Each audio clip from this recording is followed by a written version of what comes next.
For years, and I mean years, I believed that building wealth was something that came after a certain salary. There was a magic number, and once you'd crossed that, then I could start investing, or then I could start saving properly, or then I could start building a real financial future.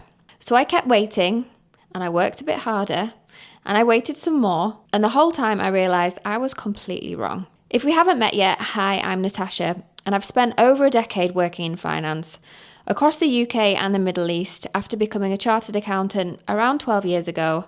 And what I've noticed is that the women I know who have genuinely built wealth didn't do it on a 6-figure salary. They did it on salaries that look like yours and look like mine. Today, I want to share the honest truth about what actually works. This is for the women who are working hard, earning a decent salary, and still wondering why it still doesn't feel like enough. So before I get into actual strategies, and I promise there are real, actionable ones in this video coming up, I want to acknowledge something first. If you're watching this, you're probably not the person who needs to be told to stop buying coffee, for example. You're likely to be already pretty responsible with money. You might have some savings, you're probably curious about investing, and you're doing the things you were always told to do. And yet something still doesn't feel like it's clicking. The wealth you imagined having by now isn't quite there. And it's confusing because you're doing everything right. And trust me, I've been there. And what I found is that for women especially, the advice that we've been given has a really specific gap in it. We've always been told to save since we were growing up. We've been taught to budget, but we haven't really been taught how to build. And these are completely different games. Saving keeps you safe, but building creates the freedom that we're all looking for, and why you're probably watching this today. So today we're going to be talking about building.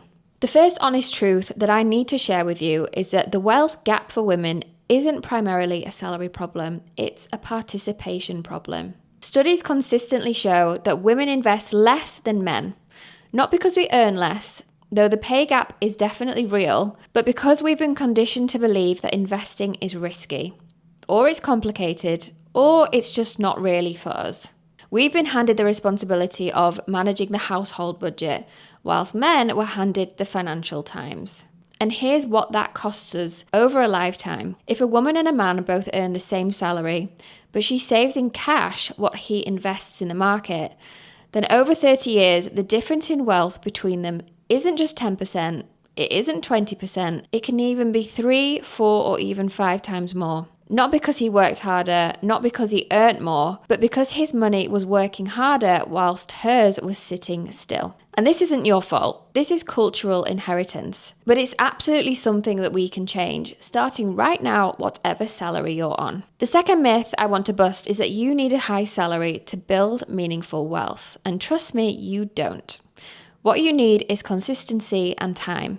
An average person who invests £300 a month from the age of 28 to 58 on a perfectly average salary can accumulate £350,000, and that's with no inheritance, no hustle income, just consistent, boring, unglamorous investing over time. The women waiting until she earns more to start, well, let's say she starts at 38 instead of 28, that 1 decade of delay on the same £300 a month can actually cost her over £150,000 in final wealth. And it's not because she did anything wrong, it's just because she waited. The best day to start investing was probably 10 years ago. However, the second best day is today. If it's not about earning more before you start, then what does actually work?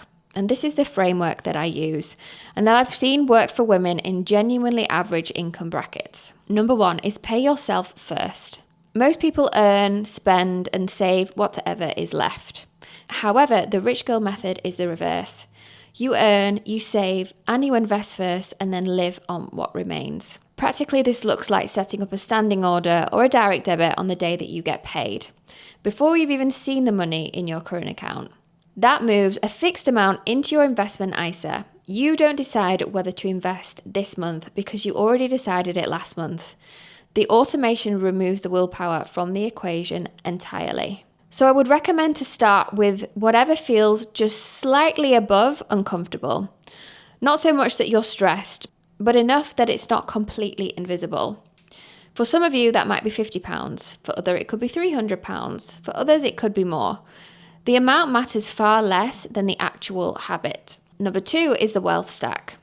Think of your financial life in layers, not one single savings pot. Layer 1 is your emergency fund. So this is 3 to 6 months of expenses in a high interest cash account. This is not an investment, this is just your safety net. So when life happens, you don't have to raid your investments. Layer 2 is your stocks and shares ISA. Now this is where your actual wealth builds. This is tax-free growth up to £20,000 a year. So if you're in the UK and you're not using your ISA allowance, you are honestly leaving a government gift on the table. Global index funds, not individual stocks, not crypto, not whatever is trending, but global index funds inside your ISA over time. That is the move. Layer 3, once you're stable, is additional income streams. It could be a course, a digital product, an investment property eventually, but this is important. Layer 3 does not come before layers 1 and 2 are in place. I see so many women trying to build a side hustle on a foundation with no emergency fund and no ISA. And that's like building a beautiful house on the sand. Number 3 is the 1% rule. Every 3 months, find one way to increase what you're investing by 1%. If you've got a pay rise, increase your investment contribution by 1%. If you cancel a subscription, move that money to your ISA.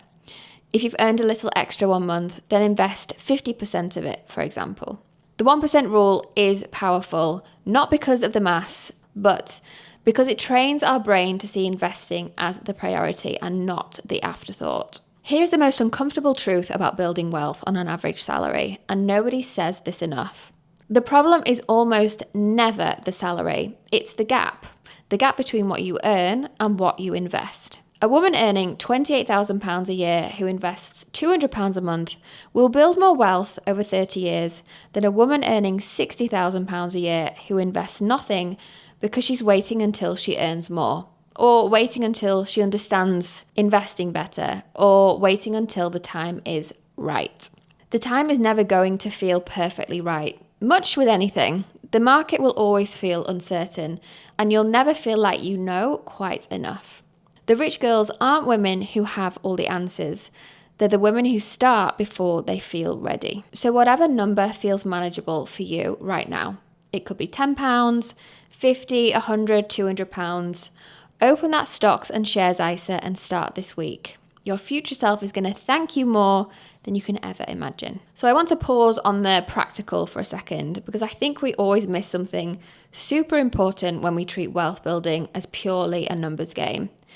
Building wealth on an average salary is also an emotional act. The emotions are real and they're definitely worth talking about. There's a particular kind of grief that comes with realizing how much earlier you could have started.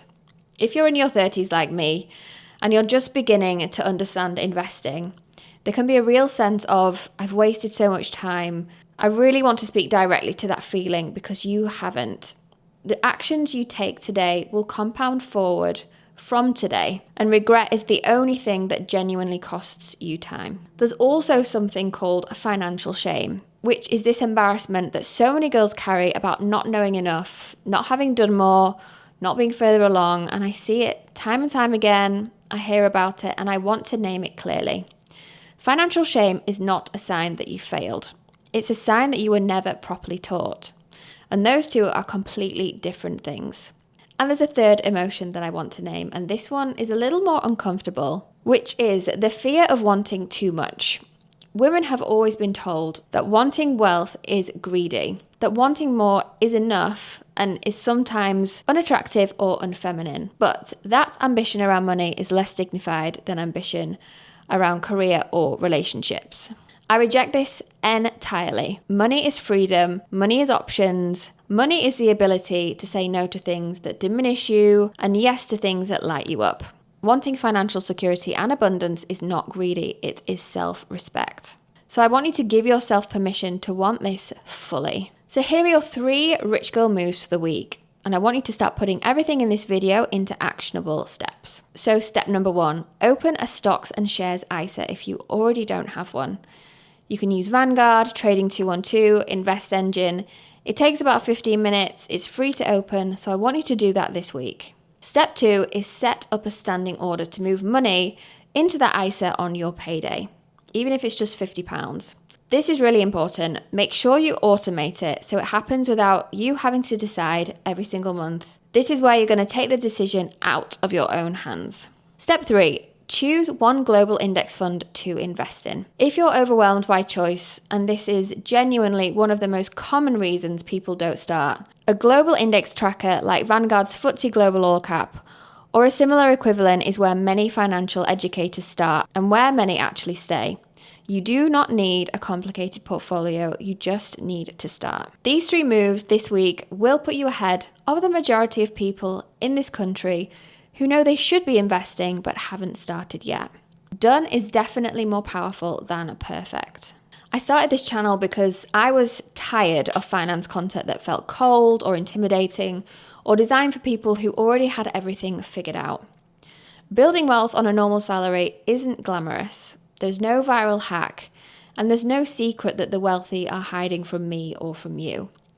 There is, however, consistency, patience, and the willingness to do slightly uncomfortable things with your money when everyone around you is spending everything they earn. But what there is on the other side of that is a life that feels genuinely free, where you can make decisions from choice, not desperation, where a car breaking down is an inconvenience, not an absolute crisis, where you can take the opportunity, quit the job, book the flight, because your money gives you these options. This is the rich life I'm building for myself, and I want it for you too. If this video resonated at all, please follow along and come back every single week, because this is the type of conversation we're going to be having here.